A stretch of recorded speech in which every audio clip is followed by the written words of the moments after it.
Ya, para peserta dari workshop Pengmas, Pengmas Pengabdian Masyarakat dari Pusat Penelitian Kemasyarakatan dan Budaya. Ya, terima kasih kehadirannya. Hari ini kita akan menggelar workshop tradisi musik pesisir Cirebon. Ya, hadir bersama kita di sini adalah grup Tarling New Maulana. Kita berikan tepuk tangan. Lalu grup tari Sanggar Seni Tari dan Budaya Sawo Kecik, pimpinan dari Ibu Ratu Dini Andiani Seminingrat SH, Sanggar Sawo Kecik Cirebon, dan didukung oleh Laskar Agung Macan Ali. Ya, hari ini kita akan banyak bicara tentang musik pesisir, khususnya Cirebon, kepada para para mahasiswa yang tengah berada di sekitar kolam teater kolam dari atau Taman Lingkar Perpustakaan UI. Silahkan menikmati kegiatan ini. Untuk kegiatan ini merupakan kerjasama antara Pusat Penelitian Kemasyarakatan dan Budaya dengan Direktorat Pengabdian Masyarakat Universitas Indonesia, dan juga hadir bersama kita Sanggar Seni Sawo Kecik dan juga Laskar Macan Ali Cirebon. Kendali ke Mas Dr. Ari Prasetyo selaku yang nantinya akan menjadi moderator dalam talk show. Kami persilahkan Mas Paras. Selanjutnya kita akan menuju kepada acara yang sangat penting, yaitu kita akan ngobrol, kita akan diskusi, kita akan sarasehan terkait dengan seni tradisi budaya pesisiran Cirebon. Dan hari ini kami mohon berkenan hadir Ibu Ratu Dini untuk ke depan, juga Bapak Rahmat Maulana, monggo. Yang ketiga Bapak bacanya Elang atau Elang. Tadi saya dapat informasi Elang ya, Bapak Elang Oon, Bapak Elang.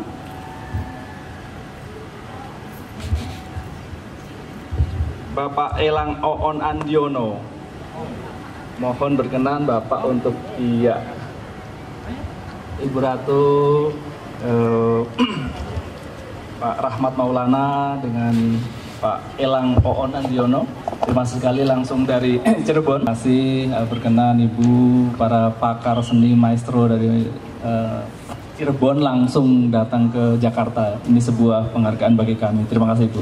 Karena memang salah satu tujuan dari kami yang diamanahkan dalam Tridharma Perguruan Tinggi, yaitu bagaimana kita bisa mengabdi kepada masyarakat, khususnya untuk pelestarian dan pengembangan seni tradisi. Itu memang sebuah core besar yang kami angkat, dan atas nama UI sekali lagi kami mengucapkan terima kasih Ibu dan Bapak. Sama-sama. Kita akan mendengar langsung sebuah informasi penting langsung dari pelaku budayanya. Yang hari ini adalah kegiatan dari Pusat Penelitian Kemasyarakatan dan Budaya PPKB FIB-UI yang bekerja sama dengan Direktorat Pengabdian dan Pemberdayaan Masyarakat DPPM UI yang mengadakan workshop termasuk pertunjukan seni. Nanti ada tarling, pasti rekan-rekan pernah mendengar itu, pernah menikmatinya. Nah, hari ini kita akan bicara seputar bagaimana seni pesisiran Cirebon, Ibu dan Bapak. Salah mengenalkan, paling tidak nanti mohon berkenan untuk menjelaskan masing-masing. Yang saya tahu memang yang pertama adalah Ibu Ratu Dini Andiani yang di tengah. Ibu Ratu nama lengkapnya adalah Ibu Ratu Dini Andiani Seminingrat. Beliau adalah founder juga leadernya Sanggar Sawo Kecik, Ibu Nji. Nji matur nuwun.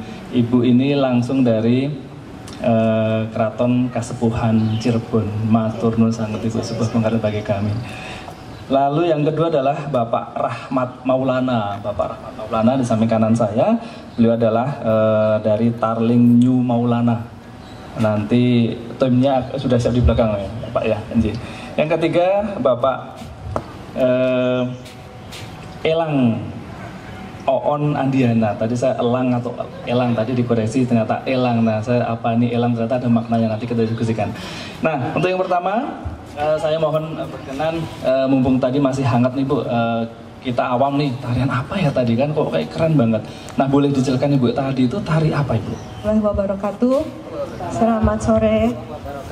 Alhamdulillahirrahmanirrahim. Terima kasih buat Ibu Lidi, buat Pak dosen Nanang, buat Pak Didit juga yang sudah pernah mampir ke Sanggar Sawo Kecik. Pak Didit. Selamat sore Pak Didit.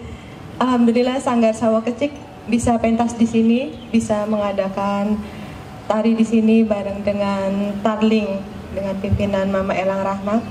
Dan saya juga di sini nggak sendiri, di sini dengan kakak saya Mama Oong.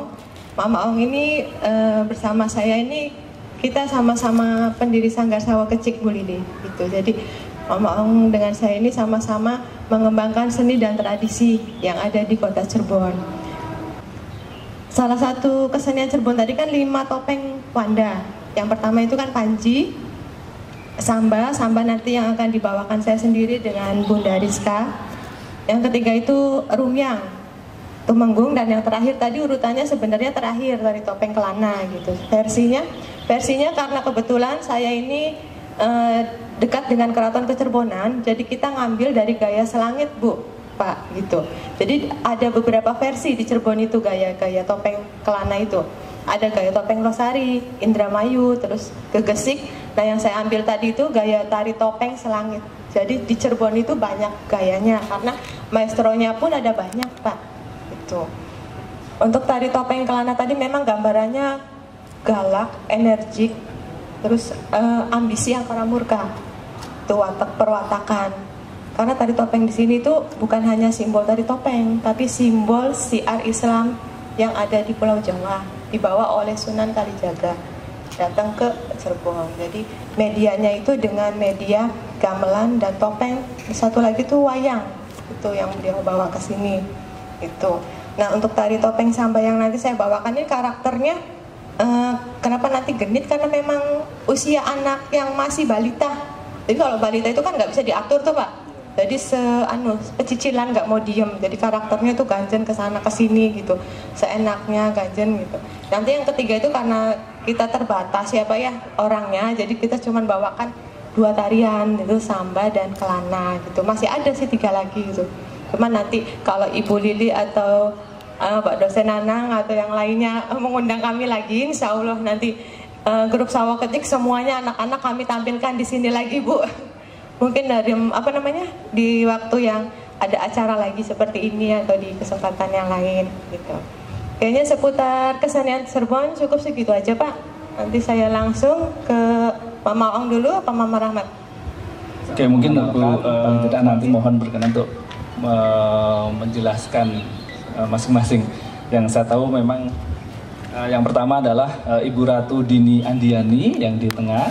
Ibu Ratu, nama lengkapnya Ibu Ratu Dini Andiani Seminingrat.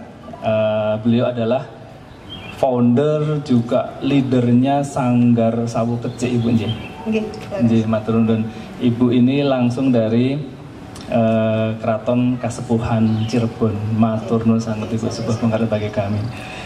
Lalu yang kedua adalah Bapak Rahmat Maulana. Bapak Rahmat Maulana di samping kanan saya, beliau adalah dari Tarling New Maulana. Nanti timnya sudah siap di belakang ya Pak ya.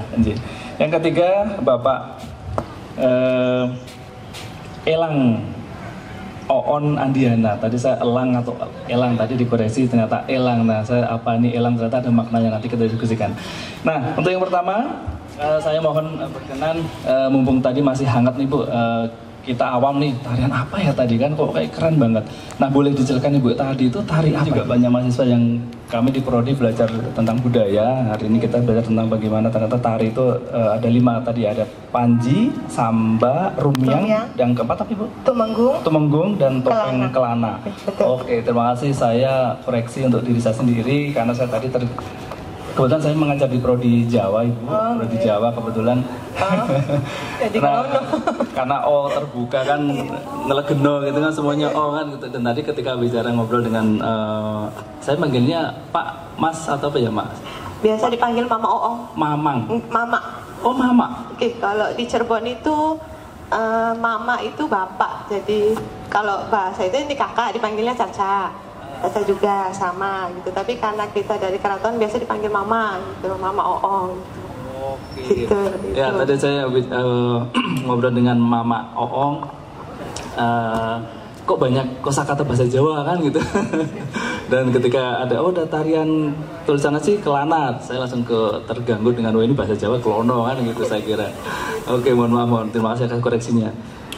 Oke, mungkin dari langsung dulu ke Tarling nih, ke Mama atau Caca nih? Mama ya. Mama Rahmat Maulana. Bapak Mama Rahmat Maulana dari Tarling New Maulana. Boleh mohon diceritakan Pak, kelompok Tarling New Maulana ini berdiri dari kapan Bapak? Tarling New Maulana kita berdiri sejak tahun 1987 oleh ayah saya, didirikan langsung. Itu masih dulu bentuknya Orkes Melayu beserta Tarling. Itu dulunya. Dan makanya nama belakang dari Maulana ini selalu dipakai kemana-mana, termasuk mendirikan akte perusahaan dan lain-lain mesti dibawa karena itu nama kebesaran gitu.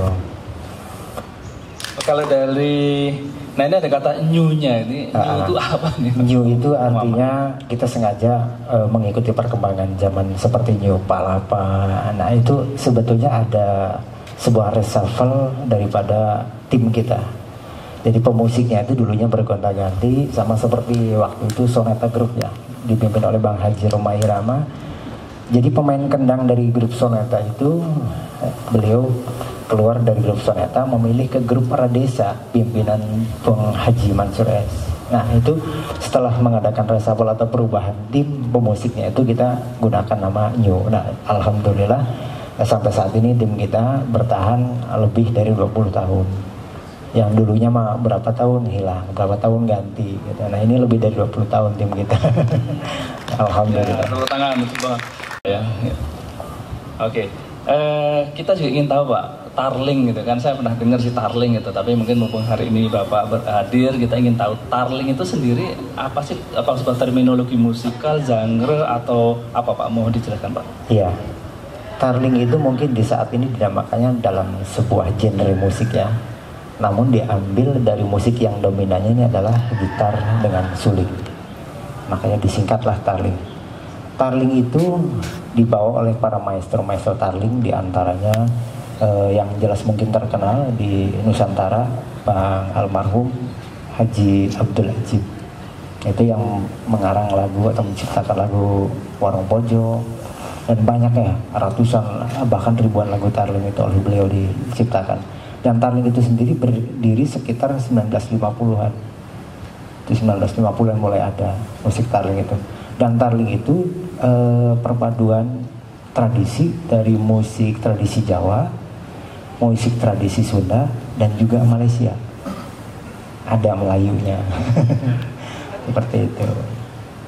Oke, jadi kata Tarling itu jadi akronim atau semacam singkatan dari gitar dan suling Pak ya? Betul, gitar dengan suling. Karena dari dulu juga sebelum mempelajari gamelan mereka singkat aja gitu, singkat dengan menggunakan gitar.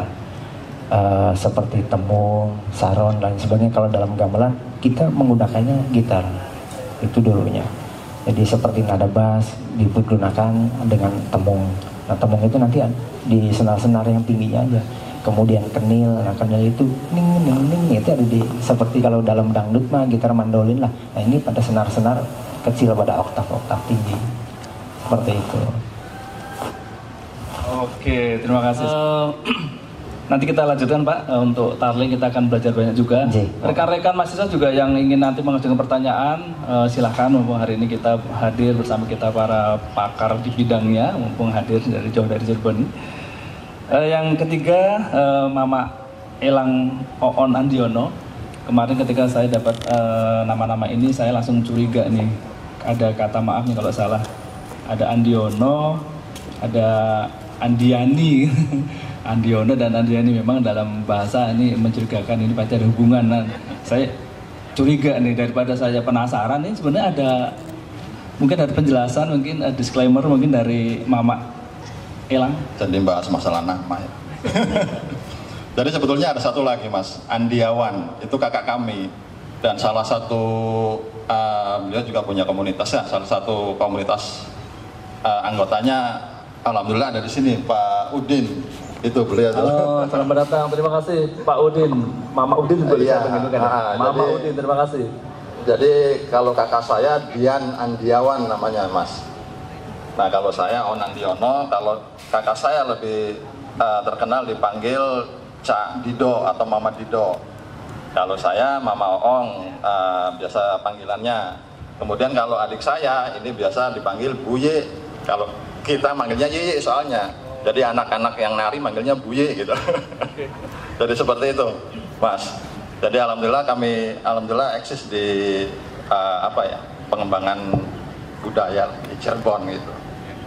Oke, Meso tadi apa sih terkait dengan nama kan? Nah terkait dengan kegiatan ada semacam kelompok sadar wisata mungkin ya dari yang Pak. Oke. Nah kegiatannya itu apa Pak di Cirebon Pak untuk terkait dengan kelompok sadar wisata Pak? Oke, jadi kalau Pok Darwis itu adalah salah satu kelompok sadar wisata yang memang ada di tiap wilayah Mas, tiap RT itu, tiap RW itu punya kalau kita di Cirebon itu. Tapi memang belum semua membentuk Pok Darwis. Karena kalau kita membentuk mesti di SK-kan, kemudian terdaftar ke Budpar, ke ke Budpar ya, ke pariwisata, budaya pariwisata itu di situ. Nah kalau kegiatan di Pok Darwis ini memang kita lebih cenderung ke arah pariwisatanya. Jadi kita punya seperti di kampung saya Mas ya, kampung saya kebetulan itu Magersari Keraton Kasepuhan. Jadi satu lingkup masyarakat yang memang ada di dalam lingkup keraton dan ada di dalam tatanan atau wilayah keraton Mas. Nah itu disebut Magersari. Nah kebetulan di wilayah kami itu banyak potensi. Jadi antara Magersari dengan Keraton Kasepuhan itu ada batas lagi Mas, ada batas lagi itu. Artinya memisahkan antara kami ini sebagai masyarakat, kemudian dengan beliau-beliau yang ada di Kesultanan itu. Nah kalau kami dari Pok Darwisnya itu lebih cenderung mengembangkan potensi yang ada di wilayah masing-masing. Kalau di kami kebetulan ada banyak situs-situs Mas. Ada rumah-rumah tua zaman dulu, rumah kepatihan, terus ada namanya Lawang Sanga, bangunan Lawang Sanga. Jadi bangunan dulu kalau orang mau ke keraton itu lewat jalur airnya dari situ. Sanga itu 9 ya mungkin ya? Kalau kata kami orang Cirebon itu 9 Mas. Kalau kata Mas mungkin songo ya. Jadi seperti itu ya 9. Jadi bangunan di mana lubang itu ada 9 Mas, lubangnya tuh. Bukannya ada 9. filosofinya ada sih. Ya, bisa dijelaskan Mama? Kalau filosofinya sih mungkin tidak jauh dari badan kita Mas, yang punya 9 lubang. Itu filosofinya sih. Itu ya mungkin kalau satu-satu mungkin agak lama ya menjelaskan. Secara umum Pak, 9 itu apa saja Pak? Ya berarti kan ada telinga, ada hidung, ada mulut, terus ada apa lagi tuh? Ada mata, ada lubangnya ya, mata ya. Oh, mata 2. 2, nah itu. Pokoknya yang ada di bagian tubuh kita ini 9 lubang. Jadi di bangunan itu Mas. Jadi itu bangunan gerbang. Jadi sebuah gerbang di mana zaman dulunya itu sebagai pintu gerbang dari jalur air menuju ke keraton. Itu. Oke, itu satu destinasi penting nih ya, yang untuk kajian budaya nih kan tadi ada kata 9, kata songo, ternyata terkait dengan indrawi kita ya.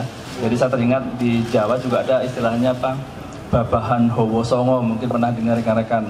Memang terkait juga dengan masalah 9 lubang itu kan. Oke, selain bangunan itu kaitannya dengan objek wisata yang menarik untuk dikunjungi di Cirebon itu banyak. Kalau kita bicara wisata, kita di sana punya 4 keraton. Kasepuhan, Kanoman, Kapravonan dengan Kacirebonan. Itu keratonnya yang memang tiap hari selalu rame. Nah, belum lagi kita punya di sana itu terutama wisata-wisata religi. Ada, mohon maaf, ada makamnya Sinuhun. Sinuhun itu Sunan Gunung Jati, Mas. Sunan Gunung Jati, kemudian ya rame lah kalau ibaratnya situs-situs di Cirebon itu selalu banyak pengunjungnya. Selalu itu, Mas, selalu banyak, apalagi kalau sudah malam Jumat Kliwon itu selalu banyak, apalagi dekat dengan Mama Elang Rahmat nih ada di Trusmi itu. Nah, bedanya apa Trusmi dengan Sunan Gunung Jati? Kalau Trusmi itu dulu tempatnya Mbah Kuwu ya, Mama Rahmat ya. Tempatnya Mbah Kuwu kalau nggak salah di sana itu. Ya, di Trusmi itu mungkin tambahannya, nggak apa-apa ya, mau. Di Trusmi itu yang dikenal dalam sejarah kita ada 3 makbaroh. Yang pertama ada Ki Gede Trusmi. Di situ Ki Gede Trusmi itu yang dulunya pembesar orang Trusmi yang masuk agama Islam. Ketika Mbah Pangeran Cakrabuana atau Pak D-nya ya, Pak D atau uaknya Sunan Gunung Jati itu mensiarkan ajaran Islam di daerah Trusmi. Nah, setelah itu Mbah Pangeran Cakrabuana pun punya putra, dimakamkan juga di Trusmi. Dan ada lagi satu putra Kangjeng Sinuhun Sunan Gunung Jati pun dimakamkan di situ. Jadi di situ ada Ki Gede Trusmi, ada Mbah Buyut Trusmi, ada Pangeran Trusmi. Sebetulnya ada 3 pembesar Islam di daerah Trusmi itu. Seperti itu mungkin, maaf. Oke. Jadi memang masih ada kaitannya, Mas. Artinya memang di sini ada makbaroh atau makam dari Sinuhunnya Sunan Gunung Jati yang memang selalu ramai tiap harinya, itu tiap saat malah tiap detik. Kemudian di Trusmi juga itu, Mas, itu selalu ramai. Selain ramai wisata religinya, di sana juga ada wisata apa tuh, Mas Mama Rahmat? Di sana pusat batik juga, Mas, di Trusmi itu. Iya, setahu saya iya. Ya, Trusmi tadi apa? Oh, batik ya. Batik ternyata ada sejarah panjang di sebelumnya, ternyata Pak. Trusmi banyak di sana. Di Trusmi, kemudian ya banyak lah. Kalau kita melihat, kalau kita bandingkan ini, Mas ya, kalau kita bandingkan, artinya kalau kita melihat ke Jogja, misal ke Jogja itu ya samalah punya keraton, dan kita pun punya keraton, samalah sebetulnya potensinya tuh sama. Cuman ya mungkin Cirebon ini kalau gede karena kota apa ya, kalau Jogja tuh daerah istimewa, Mas ya, mungkin ya, jadi lebih booming gitu tuh. Kalau secara apa ya namanya ya, secara tatanan itu sama, Mas. Artinya kalau kita bandingkan lagi, Mas, kita bandingkan Malioboro ke Jogja sama kalau di Cirebon itu dari Kanoman, dari Keraton Kanoman atau dari sebelah utara ke arah keraton, ke arah Kanoman atau Kesepuan, karena Kanoman sama Kesepuan tidak begitu jauh tempatnya. Jadi kalau di jadi tatanan keraton, kalau kita melihat di Jogja atau di Kesepuan, di Cirebon itu sama. Artinya keraton itu misalkan di sini kita keraton nih, Mas. Nah, nanti kita tengah-tengah itu ada alun-alun. Ya, seperti Jogja nih, Mas. Kan ada alun-alun. Kemudian sebelah kiri itu ada Masjid Agung. Ya, Jogja tuh ada Masjid Agung kan. Nah, kemudian sebelah kanan itu ada perumahan. Kemudian sebelah depannya itu ada pasar Malioboro, itulah sama. Jadi di sini konsepnya mungkin kalau yang saya tahu dulu itu namanya Vasta Purusa Mandala. Jadi di mana alun-alun itu sebagai pusat dari kegiatan. Jadi setiap ada latihan apa itu pasti di alun-alun, ada upacara itu di alun-alun juga. Jadi sebetulnya sama, nggak ada yang ini tidak hanya alam, tapi juga wisata tradisi, wisata religi juga benar sekali, wisata sejarah juga. Mari kapan-kapan nanti kita kunjungan ke sana. Oke, terkait dengan fungsi keraton di sini, satu kata penting, Pak, kan ada istilah pakem gitu kan, mungkin. Nah, saya ingin bertanya bagaimana katanya dengan tarian misalnya Ibu Ratu, ada nggak semacam pakem dalam arti penjaga atas gerakan-gerakan yang baku dan non baku itu ada nggak Bu? Tari berpepakem. Jadi tari ini tuh tidak boleh dirubah gayanya. Kalau dirubah gayanya itu nanti masuknya ke kreasi. Kalau saya di Cirebon juga, saya juga punya tari pesisir gitu. Pesisir itu tapi sudah garapan kreasi. Bedanya itu tari kreasinya itu bukan berpepakem. Jadi kalau misalkan saya mau merubah gerakannya itu boleh-boleh saja, sah-sah saja. Tapi kalau di topeng itu nggak boleh dirubah karena sudah berpepakem, sudah dari aturan dari A sampai Z-nya ya seperti itu gerakannya. Jadi memang sudah aturannya berpepakem itu seperti itu, Mas. Bedanya tari topeng dengan tari kreasi yang lain gitu. Jadi memang nggak boleh ditambahin gerakan atau dikurangi gerakan, seperti itu tariannya. Jadi memang tariannya benar-benar ya sudah pakemnya seperti itu gitu. Sudah dari sananya, dari maestronya, dari guru besarnya ya seperti itu.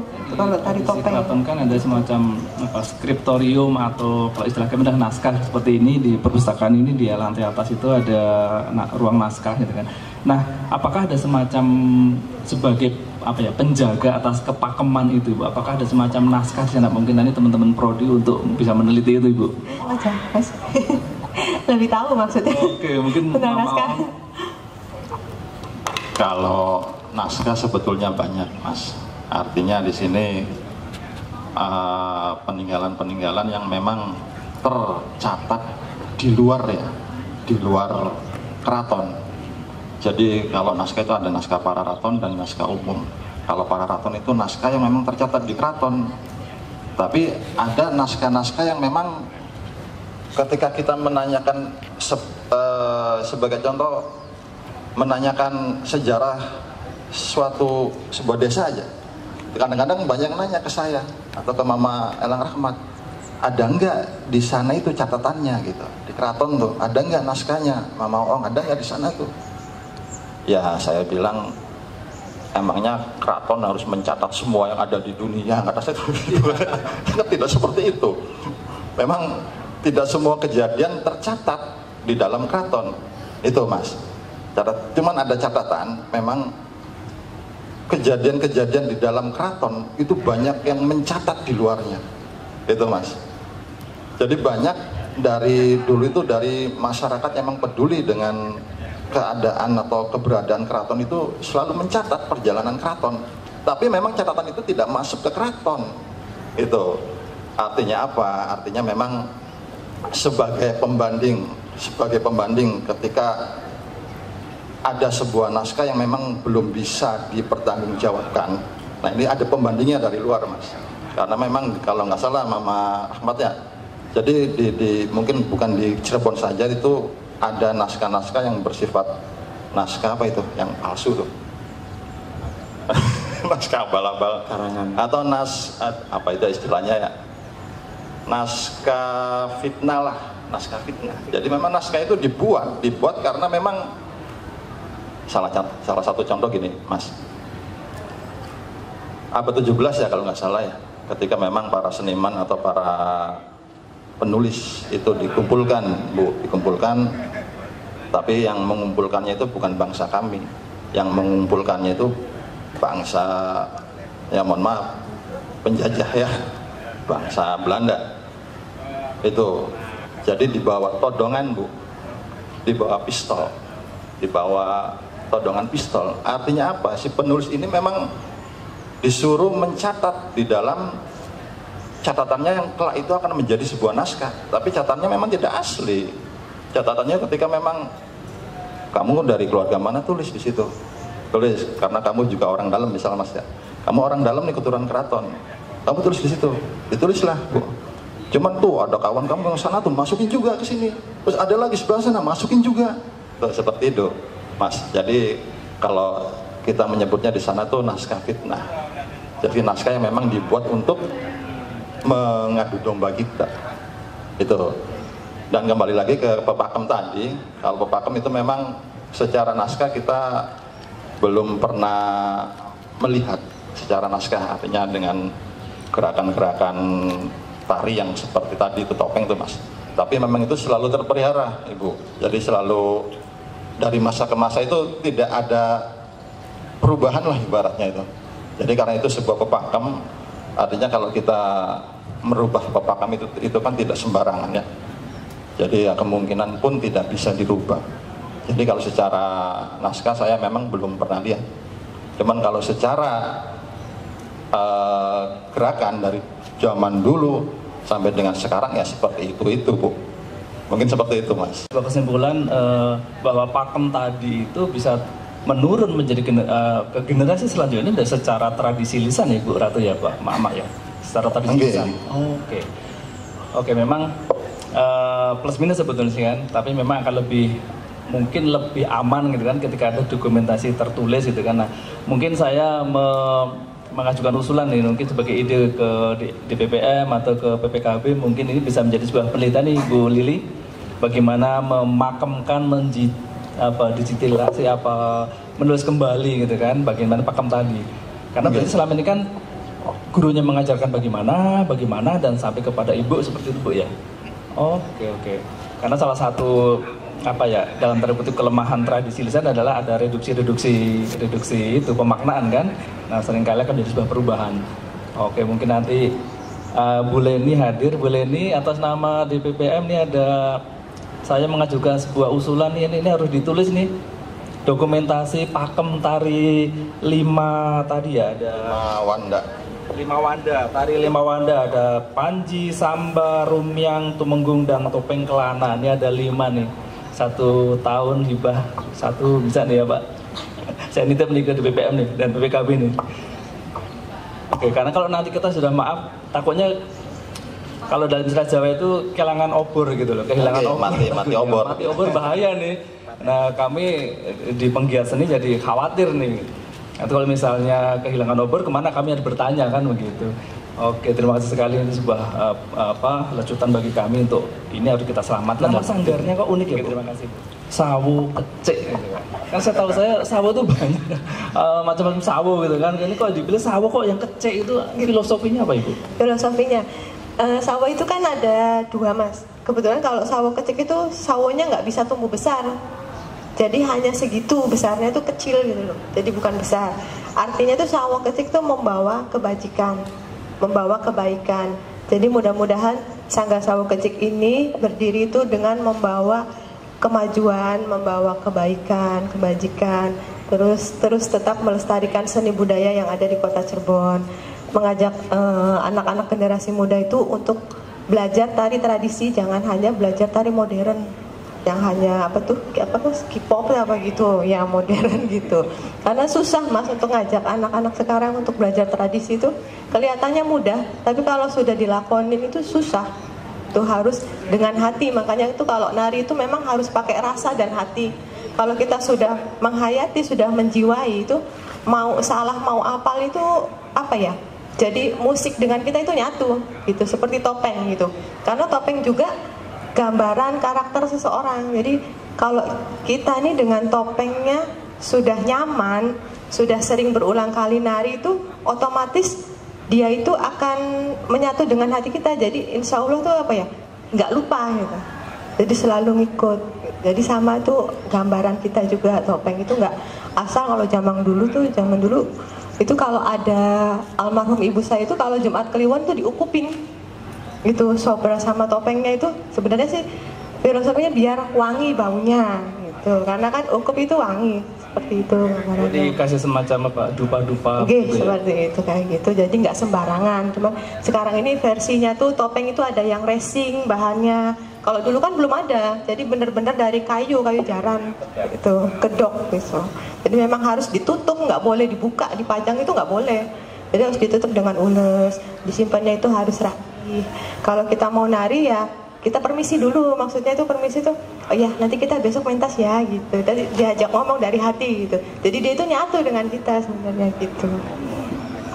Saya concern juga di dunia pendidikan tertentu anak, kebetulan kami juga ada sanggar seni, sama Ibu permasalahannya tidak mudah untuk terutama untuk seni tradisi kan gitu. Nah kalau di Sawo Kecik ini kira-kira perkembangannya bagaimana Bu dari katakan peminatan untuk masuk ke sanggar itu?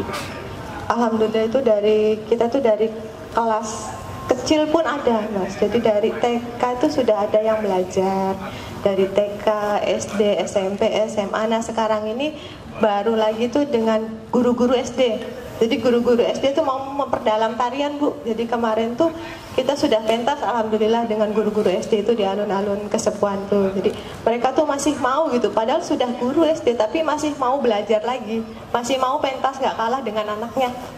Jadi majunya tuh luar biasa, bukan hanya generasi muda, tapi ya itu di instansi pendidikannya juga sudah mulai berkembang. Jadi kita ngajarinnya, terus nyampaiannya itu, ayo kita pentas. Jadi kan semangat latihan tuh Mas, gitu memberinya. Oke, terkait dengan itu, selain Sawo Kecik, banyak nggak sanggar di sana, Pak? Sebetulnya sanggar tuh banyak di Cirebon, Mas. Banyak. Jadi alhamdulillah, artinya apa ya? Kesenian di Cirebon itu hidup. Hidup. Artinya dari sanggar-sanggar, kemudian ada pembinaan dari dinas Utparnya juga, dan ada memang komunitas-komunitas yang memang peduli Mas dengan seni dan budaya, terutama dengan tari. Jadi setiap ada acara itu pasti ada tari topeng Bu, pasti ada dibuka dengan topeng kelana setiap ada acara itu. Jadi alhamdulillah sampai sekarang pun berkembang. Artinya kita pun di sini Sanggar Sawo Kecik bisa dibilang belum terlalu lama Bu ya.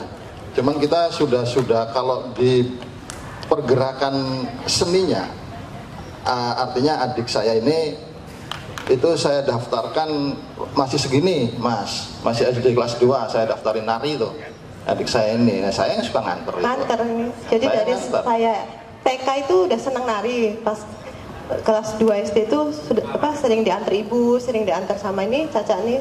Jadi suka nungguin tuh sampai maghrib tuh latihan ditungguin. Pentas pun diikutin sampai jam 12 malam, itu nggak pernah lepas dari orang tua, dari kakak gitu. Jadi benar-benar mendukung keluarga itu, mama, mimi itu almarhum. Keluarga karena ini keraton nih gitu kan, penerus generasi ini harus kamu nih. Ada semacam itu nggak mama? Enggak ya. Kalau dibilang seperti itu tidak juga. Artinya orang tua pun tidak terlalu memaksa. Cuman pada akhirnya ketika kita sudah, kalau kata orang Jawa kulino mungkin ya, kulino dari kecil, artinya melekat pada akhirnya Mas. Jadi pada akhirnya timbul tanggung jawab gitu, secara budaya tuh, secara seni itu ada dalam hati itu. Nah kita tuh harus mengembangkan gitu. Makanya setelah ini sudah besar itu, ya artinya dari kecil pun sudah keluar masuk sanggar. Jadi sudah tidak asing di dunia tari kota Cirebon, Kabupaten Cirebon tuh. Kabupaten, itu. Kota Maja tuh alhamdulillah sudah hafal, jadi dari kecil tuh Mas. Jadi alhamdulillah juga sudah sampai Kutai Kertanegara Bu. Itu yang paling jauh itu saya SMA Kutai. Terus Keraton Solo alhamdulillah jadi tamu kehormatan juga. Saya waktu itu bawain tarian Kembanganigaran di sana tuh alhamdulillah di depannya Sultan-Sultan para raja. Udah beberapa FKN pun saya ikut, cuman yang nggak ikut itu di Kerajaan Goa yang nggak bisa hadir waktu itu. Oh, Ibu lahir di Surabaya Bu? Oke, betul Surabaya semua ini Mas. Surabaya semua Mas. Nah, maaf, sampai berapa lama? Saya curiga antara kan Surabaya punya basis budaya sendiri, Cirebon punya basis sendiri. Nah ini kok Cirebonnya sangat kuat juga, ini gimana Bu? Ya mungkin karena bapak kami dari keraton Mas, jadi lebih kuat gitu. Sebetulnya ibu kami juga dari Keraton Sumeneb sebetulnya, dari Madura. Dari Madura itu. Cuman kita lebih mengenal kesenian itu ketika ada di Cirebon Ibu. Kita mulai kenal tuh kesenian Mas. Itu karena kita pun ada ibaratnya masih selalu ada di lingkup keraton.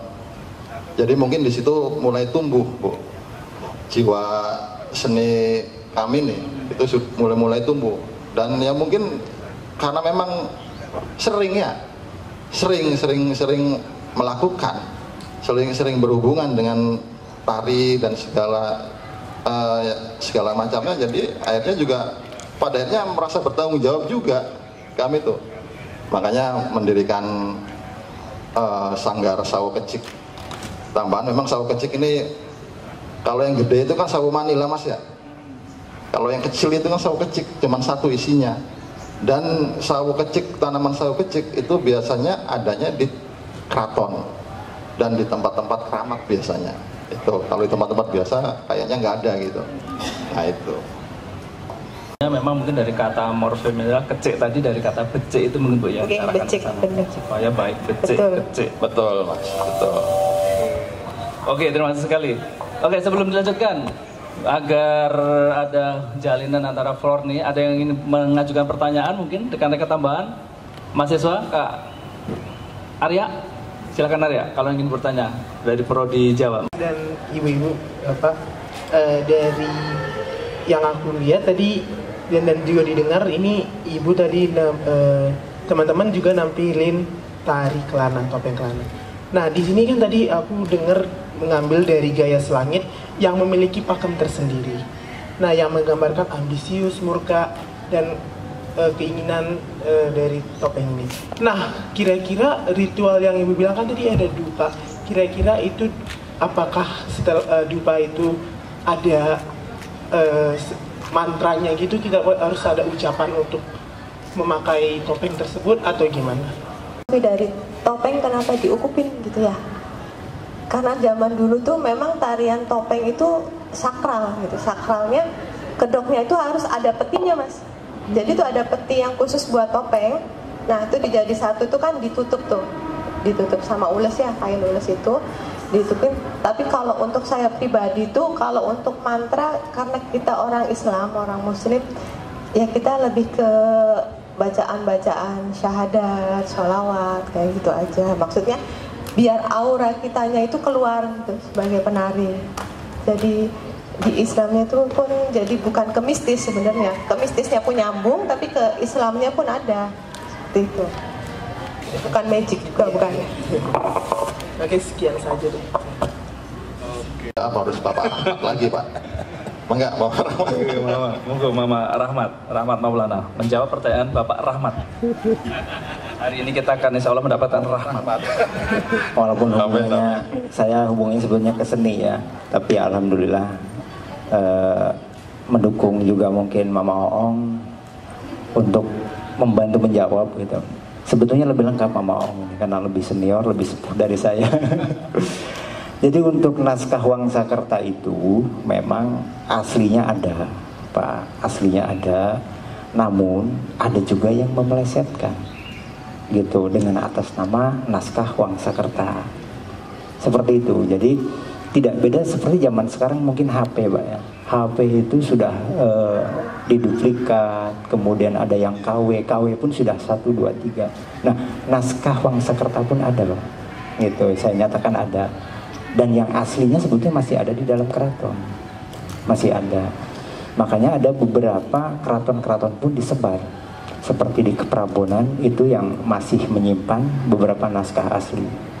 Seperti Mama Sulendra Ningrat itu diselamatkan, karena waktu itu penjajah banyak menyerang ke keraton Kasepuhan, yang banyak diserang dari situ.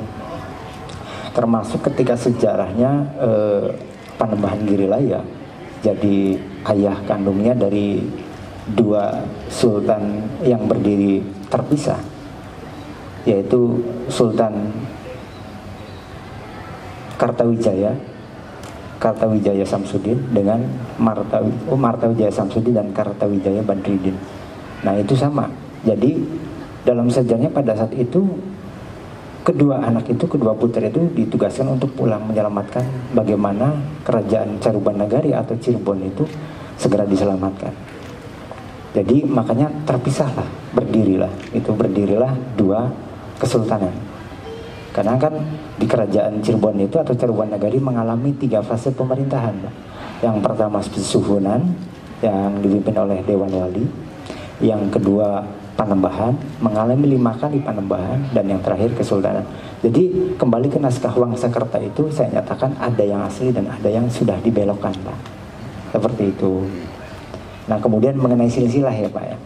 Mengenai silsilah memang ada beberapa silsilah yang para oknum mungkin ya, yang memalsukan tanda tangan sultan. Ada juga yang memang mungkin membuat stempel surat kesultanan. Ada yang seperti itu, Pak. Banyak lah zaman sekarang. Tetapi sultan sendiri tidak pernah mengetahui. Kita sebut mungkin silsilahnya atau nasabnya itu cangkokan. Gitu banyak yang seperti itu kan.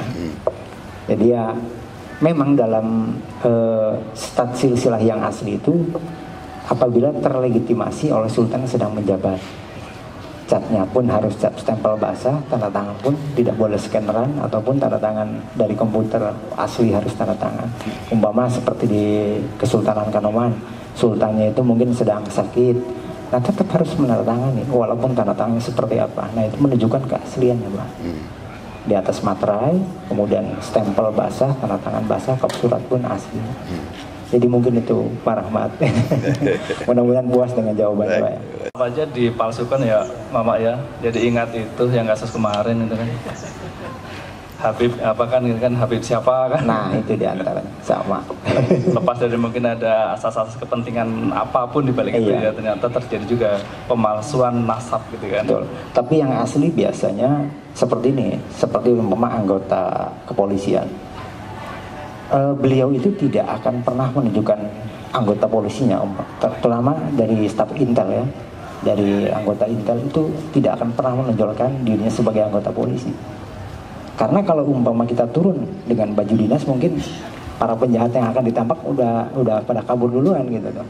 Nah sama kita juga di keturunan Kanjeng Sinuhun Syekh Syarif Hidayatullah itu lebih baik banyak bagaimana caranya menciarkan ajaran Islam, menjaga marwah leluhur, tidak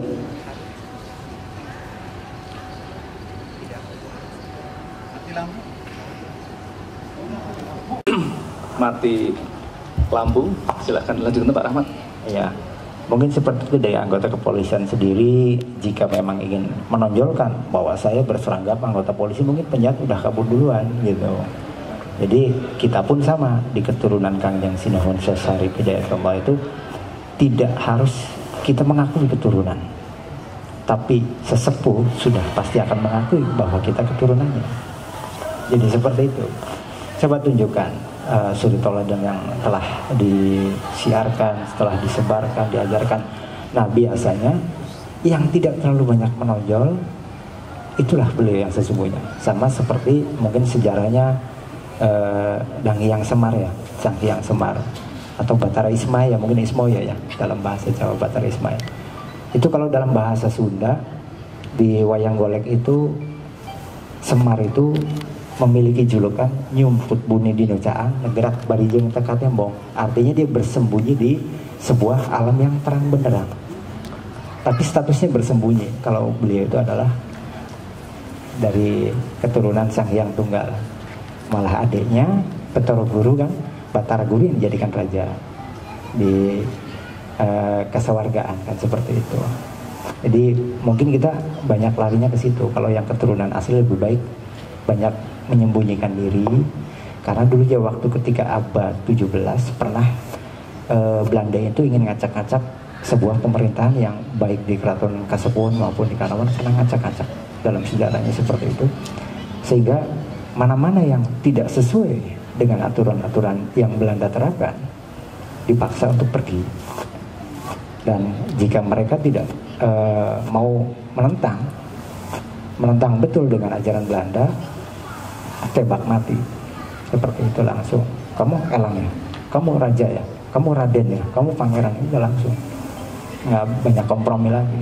Makanya kita juga banyak keturunan asli itu banyak yang keluar dari keraton untuk menyembunyikan diri agar supaya tidak diketahui oleh Belanda karena takut dibunuh. Seperti itu mungkin.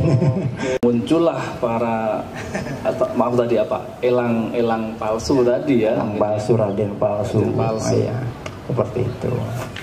Tapi semacam apa? Dewan adat atau semacam yang bisa memberikan legitimasi, legalitas formal. Kalau di Jawa, di Keraton Jogja itu ada namanya surat kekancingan, itu ada lembaga itu Pak? Sebetulnya ada, namun ada mungkin beberapa yang memiliki jabatan-jabatan itu pada zaman-zaman tahun berapa ya itu mulai dihilangkan gitu. Memang seperti contohnya ketika ganti presiden, otomatis kementeriannya pun hak prerogatif daripada presiden, sama seperti itu.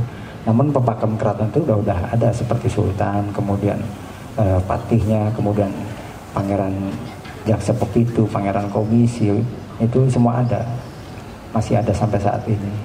Karena Pangeran Komisi sebagai pemangku adat dalam acara apapun, gitu. Banyak yang paling tidak saya pelajari pada sore hari ini. Masih ada pertanyaan dari teman-teman? Pak Didit, oke. Saya mau tanya dulu ke Pak Rahmat. Saya dulu tahu Tarling itu lihatnya dari TVRI, zaman masih hitam putih TV dan TV satu-satunya. Nah, pertanyaannya bukan soal TV, Pak. Kenapa alat musiknya cuma 2? Apakah ada penyebabnya dan apakah dari dulu udah pakai gitar elektrik?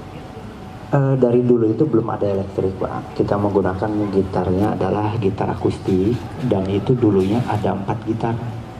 Ada 4 gitar. Jadi kalau mungkin di zaman sekarang ada yang mengambil nada bassnya, ada yang mengambil melodinya, ada yang mengambil nada middle-nya, ada juga yang seperti tadi saya sebutkan kenil. Kenil itu nada oktav tingginya. Nah, dari beberapa gitar tersebut akan lahir nantinya mempelajari tentang pupuh, gitu. Pupuh dulu, dari pupuh itu ada pupuh sinom, ada pupuh kinanti, ada pupuh asmarandana. Nah, setelah itu baru mempelajari laras, gitu. Ada laras pelog, ada laras prawa, ada salendro, gitu Pak, panjang seperti itu. Jadi dulu belum mengenal gitar akustik, dan sebetulnya kenapa Tarling banyak menggunakan gitar dengan suling, karena pada saat itu mungkin gamelan sulit didapatkan kan ya, gitu. Gamelan sulit didapatkan karena dulu masih asli dengan menggunakan perunggu, tidak seperti sekarang mungkin ada yang dari besi, ada yang dari kuningan, ada juga yang dari perunggu. Nah, miniatur daripada gamelan itu kita curahkan ke gitar akustik, Pak. Seperti itu. Gitu. Tari topeng Cirebon ini ada nggak dari pengaruh dari topeng Panji yang katanya dulu asal usulnya dari Majapahit? Pengaruhnya nggak ada, Pak Didit. Jadi pengaruhnya tuh cuma syiar Islam yang datang ke Jawa. Terus juga kan itu simbol dari misalkan sholat 5 waktu. Jadi nggak ada dari pengaruh situnya. Kalau topeng Panji itu sebenarnya itu bukan untuk dipertunjukkan, Pak. Karena apa ya, filosofinya bayi yang baru lahir. Jadi kalau itunya tuh kita meditasi gitu, Pak. Kalau itu senam yoga. Jadi kedekatan kita dengan yang di atas gitu. Makanya jarang ditampilkan Panji, karena Panji tuh gayanya diam, nggak banyak gerak. Jadi kita baru lahir kan nggak bisa apa-apa, jadi hanya kita dengan yang di atas saja gitu. Jadi hanya berdoa kalau itunya. Jadi jarang ditunjukkan, jarang ditonton gitu. Paling hanya untuk ujian-ujian aja kalau tari topeng Panji seperti itu, Pak. Tadi kawan udah bilang ada 4 keraton di Cirebon. Nah, saya pernah dengar ada yang agak ke timur tuh Keraton Gebang. Apakah itu juga bagian dari Cirebon atau memang sendiri gitu? Iya Pak Didit. Kalau versi Cirebon itu Pak banyak. Jadi saya ambil apa ya? Ambil contoh kalau masalah atau tentang seni budaya atau tentang sejarah atau tentang silsilah Cirebon, Pak.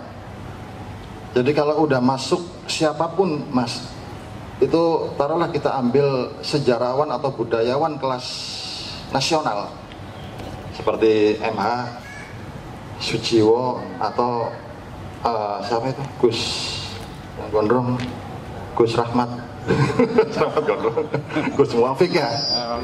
Ketika bicara Cirebon itu tidak akan banyak yang disebut namanya, paling Sinuwun Jati, kemudian Mbah Kuwu Cirebon, Syekh Datil Kafui, ya seputar itu saja. Karena ketika masuk beliau-beliau ini takut salah, gitu Mas. Karena memang versi kita itu 1001 versi. Jadi gitu Pak Didit. Saya lupa tadi Pak Didit nanya apa ya? Keraton Gebang. Oh, Keraton Keraton Gebang. Jadi di Gebang itu sebetulnya tidak ada keraton ya, Mama Rahmat ya. Di Gebang itu dulu ada berdiri sebuah panembahan, Panembahan Wirasuta yang dipimpin oleh Pangeran Suta Jaya. Seperti itu. Iya, di sana itu ada Pak yang keceluk apa kalau keceluk yang terkenalnya itu Keraton Gebang. Cuma itu bukan keraton. Yaitu hanya sebuah rumah gede, rumah besar, memang rumahnya agak besar gitu ya, rumah kuno. Dan yang diam di dalamnya pun itu masih keturunan. Jadi orang-orang sana itu nyebutnya Keraton Gebang. Tapi sebetulnya di sana itu masih kontroversi gitu. Dari keturunan-keturunan Pangeran Gebang juga, Pangeran Sutajaya juga masih kontroversi. Artinya memang ya itu versinya banyak. Jadi seperti itu informasinya Pak Didit. Paling tak pesan lah bagi kami nih terkait dengan seni tradisi seperti itu, bagaimana terutama untuk para generasi muda, generasi Gen Z, Gen Alpha, Gen ke depan ini, kira-kira pesan apa yang kami harus lakukan Ibu? Di Cirebon Ibu ada petata petiti Sunan Gunung Jati yang terkenal, itu Ingsun Titip Tajuk Lan Fakir Miskin. Itu kalau dijabarkan panjang Mas, cuman saya mau bukan yang itu yang saya maksud. Jadi ada beberapa petata petiti, salah satunya tadi, kemudian ada lagi hormaten emanen lan mulia aken ing pusaka. Nah itu dari beliau juga, dari Sinuhun Jati juga. Artinya apa pusaka ini? Pusaka ini bukan hanya yang berbentuk keris, kemudian tombak, kemudian apa lagi itu, yang berbentuk barang ya. Tarian ini pun pusaka Ibu. Tari-tarian itu sebuah pusaka juga. Ada bangunan tua, bangunan purbakala itu pusaka juga. Jadi artinya kita wajib, padanya saya bicaranya wajib untuk melestarikan pusaka tersebut. Jadi bukan hanya benda, tapi hal yang seperti itu pun akan menjadi pusaka yang harus kita muliakan, kita hormati. Padanya ketika itu sudah bicara ke sana, ketiganya artinya tertanam dalam diri kita Mas. Artinya tertanam, artinya kita pun turut bertanggung jawab pada akhirnya, merasa bertanggung jawab untuk mengembangkannya.